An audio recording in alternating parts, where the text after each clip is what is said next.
कोटा में आज क्या कुछ हुआ आप देखिए हमारे साथ।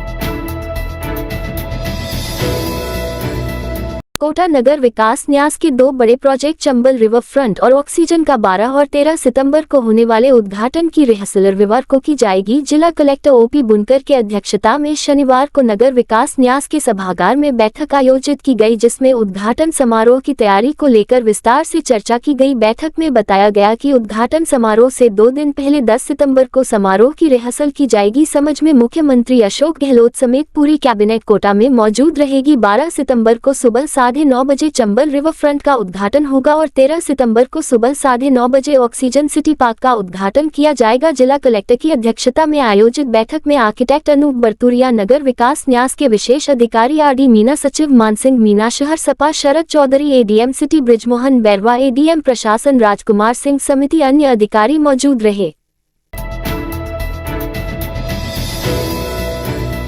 दिन में कहीं बरसात तो कहीं धूप खिली। कोटा सितंबर के दूसरे सप्ताह में मौसम में लगातार बदलाव हो रहा है। शनिवार को शहर में कहीं बरसात हुई तो कहीं धूप खिली रही, जिससे मौसम अजीब ही बना रहा। शहर में सुबह से धूप और बादलों के बीच लुका छुपी चलती रही। वहीं दोपहर बाद नई कोटा क्षेत्र के एरोड्रम चौराहे से सीआईडी चौराहा, दादाबाड़ी, महावीर नगर की तरफ तेज बरसात हुई। करीब आधा घंटे से अधिक समय तक बरसात चलती रही, जबकि एरोड्रम से डीसीएम रोड और नयापुरा की तरफ धूप खिली हुई थी, जिससे कई लोग बरसात में भीगी और सड़कें गली रही, जबकि कई जगह पर सूखा पड़ा रहा। मौसम विभाग ने अगले कुछ दिन में कोटा में बरसात होने की संभावना जताई है।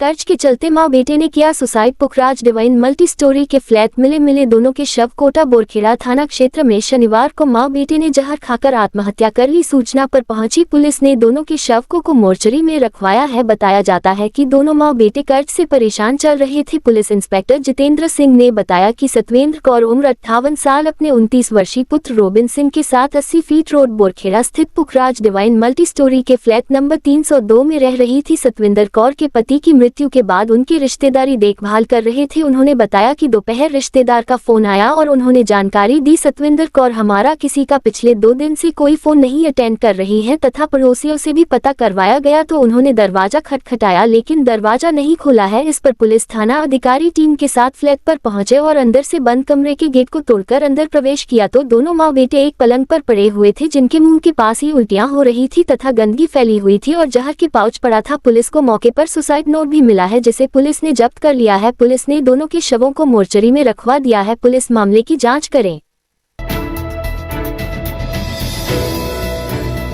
राज्यपाल कलराज मिश्र ने कहा कि राज्यपाल पद पर रहते हुए उनके पिछले 4 वर्ष संविधान संस्कृति की उज्ज्वल राहों को समर्पित रहे हैं। उन्होंने कहा कि संवैधानिक पद के तौर पर राज्यपाल पद की अपनी मर्यादा है और इस पद पर रहते हुए भारतीय संविधान की मौलिक दृष्टि का अधिकाधिक प्रसार करने के लिए उन्होंने कार्य किया है। संवैधानिक मूल्यों को मूर्त रूप देने के लिए बहुत सारे नवाचार इन 4 वर्ष में किए गए हैं।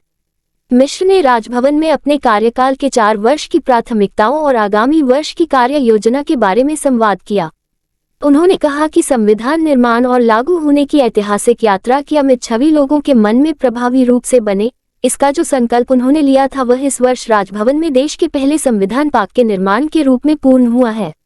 उन्होंने कहा कि राजभवन स्थित संविधान पार्क में संविधान से जुड़ी सांस्कृतिक ऐतिहासिक यात्रा से जुड़े मूल तथ्यों को संजोया गया है।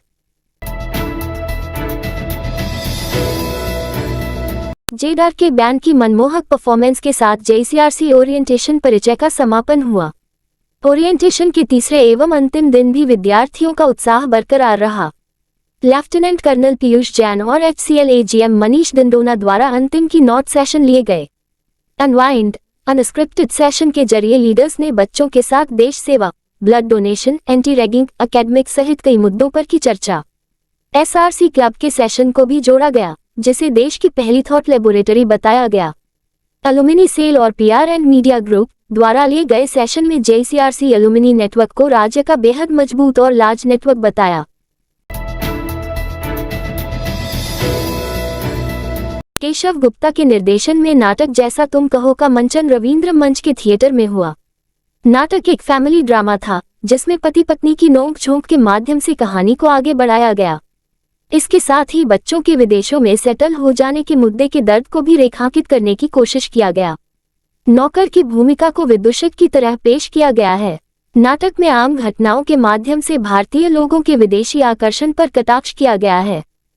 होनी तो होती रहती है, होनी को कौन टाल सकता है? अरे नहीं नहीं वकील साहब, टाल सकता है। दरअसल बहुत कुछ हम देखकर भी वही देखा और होते होते होते यही होई बात।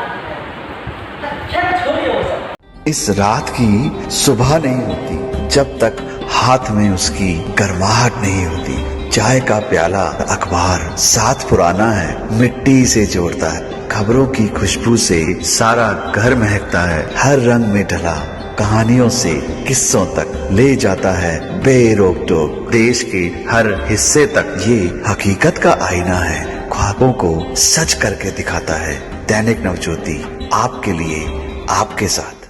ये थे आज के मुख्य समाचार। विस्तार से जानने के लिए पढ़ते रहिए दैनिक नवज्योति। दैनिक नवज्योति के YouTube चैनल को सब्सक्राइब करें और ताज़ा अपडेट के लिए बेल आइकॉन दबाएं।